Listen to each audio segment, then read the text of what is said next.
Right now, air travel is looking a little less daunting. Only a handful of cancellations today. Southwest plans to return to normal operations today after canceling thousands of flights at DIA and across the country over the last week. We know it's been a mess, from canceled flights to bags going to destinations without their owners to people having to find rental cars. It's been frustrating, to say the least. Yeah, that might be an underestimate for some of those people. Joining our conversation now is 9 News legal analyst Whitney Traylor. Whitney, good morning. Thanks for being back with us. It's good to be back. I got lost in the conversation.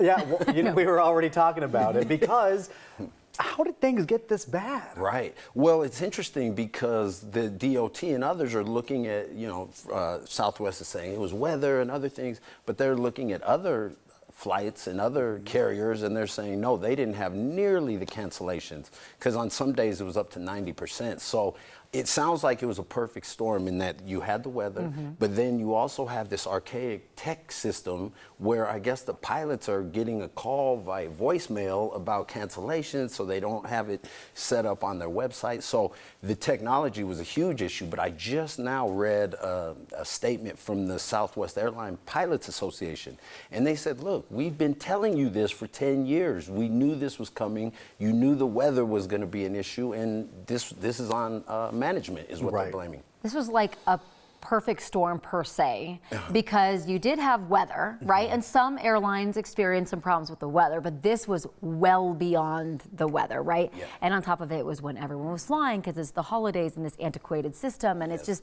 the whole thing. So airlines have been fined before for things like that. We saw that with Frontier. Do you think this is going to happen with Southwest? Well, it's a great question, because where the fines came in was how the airline responded. So we actually have some precedent, because there were millions of dollars of fines just, I think it was in August, and Frontier got a lot of those because Frontier was pushing for people when they got their flights canceled to take refunds or credit rather than a refund, and they were making it really difficult to go on the website and reschedule it. So Frontier got hit with a bunch of fines. I saw Pete Buttigieg, the head of the DOT, yesterday saying we're going to be watching closely. I also saw the Southwest executives saying we're going to refund all the expenses, keep your receipts, that kind of thing. So if they don't, the DOT will come after them. And I saw, it was funny as I was reading the comments on it, somebody made a comment that was pretty funny. They said, the DOT will fine them $1 billion, and then, next year Congress will give them $5 billion to build back better, kind of thing. And I was like, that's an interesting take on everything there. Yeah, but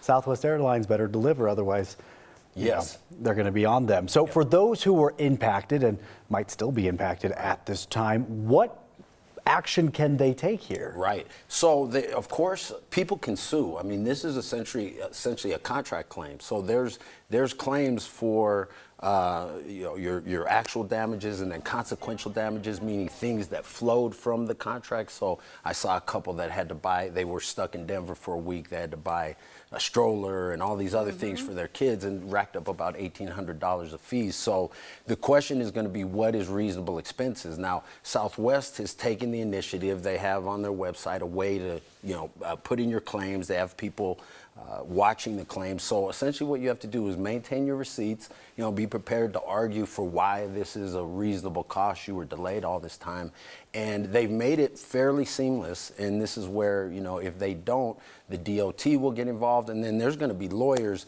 chomping at the bit to have a class action lawsuit. Sure. Well, when Pete Buttigieg and the DOT says we're watching you, you better pay up and just, make it right. That's exactly we'll see what right. happens.